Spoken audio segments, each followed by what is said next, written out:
এদের কাপড়ের ক্ষেত্রে ইসলামের যে ড্রেস কোড রয়েছে সেটা হলো যে মাথা থেকে পা পর্যন্ত তিনি বাহিরে গেলে আপাদমস্তক ঢেকে রাখবেন এবং নিজের সৌন্দর্যকে প্রকাশ করবেন না। বাসাবাড়িতে অবস্থান করা অবস্থাতে তিনি তার সদর শুধুমাত্র ঢাকবেন, বাকিগুলো উন্মুক্ত করতে পারেন, নাভি থেকে হাঁটু পর্যন্ত তিনি ঢাকতে হবে তাকে।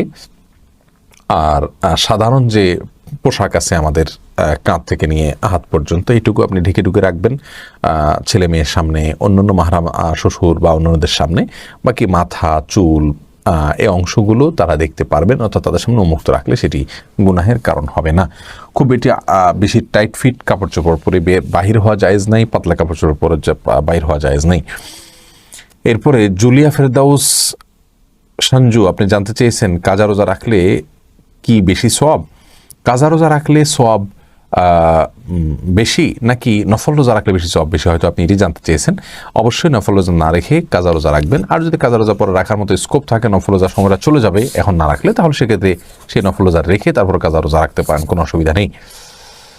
এরপরে ইরিনা রওশন মিম আপনি জানতে চেয়েছেন কোন স্বপ্ন দেখে তার ব্যাখ্যা খোঁজা উচিত কিনা। ব্যাখ্যা খোঁজা যেতেই পারে, কিন্তু দেখলেই ব্যাখ্যা খোঁজার জন্য পেরেশান হওয়ার কোনো